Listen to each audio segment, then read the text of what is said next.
Hi team, we've covered off on leadership management and training. Whatever you do in business, whatever you do in life, number one skill, communication. Okay?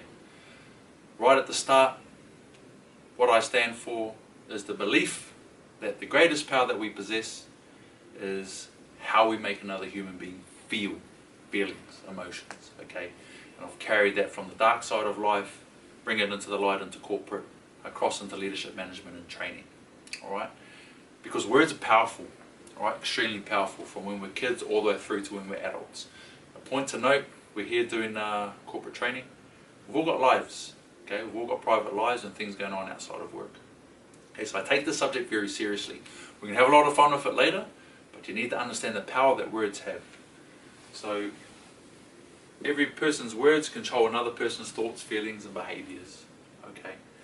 Behaviour, you can backtrack through to a feeling and some sort of thought. Alright?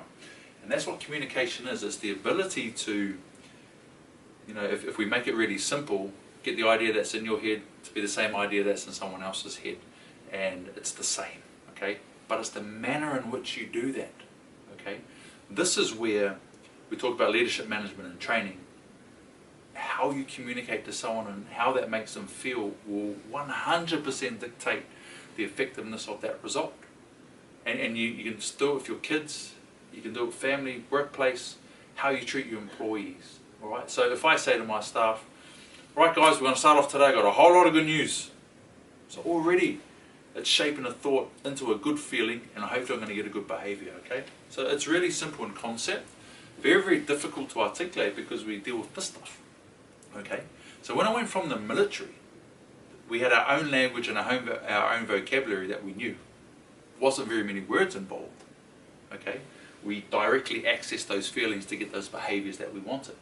So I go from the military into the police. There's lots of words, legislation, all these big words I didn't understand. It wasn't my language. It made me feel dumb. Yeah, so automatically, the types of words made me feel stupid.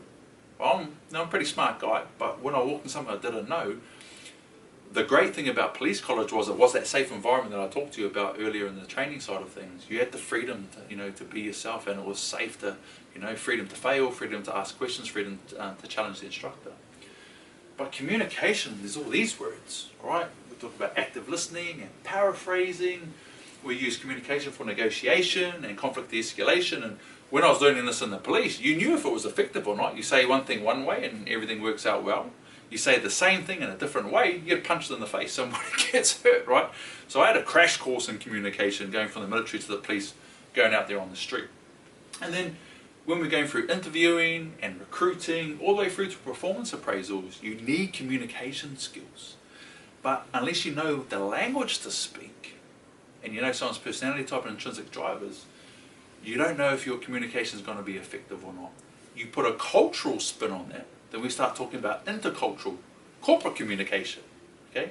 But all of this comes back down into words.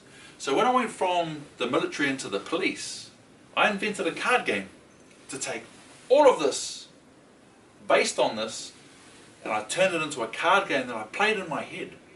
And I still do it now. I sit down and every word is a card that I color code and I link. So in every conversation I've got these different decks of cards. I can use that to negotiate, to conflict de-escalate. Corporate, I can do it in sales and leadership and management and training. And this is what I want to teach your people. Because if there's one skill that you want to pass on to your people, it's the ability to effectively communicate. The great thing about communication is if you can teach them how to do this in the work environment, it's something they can take home.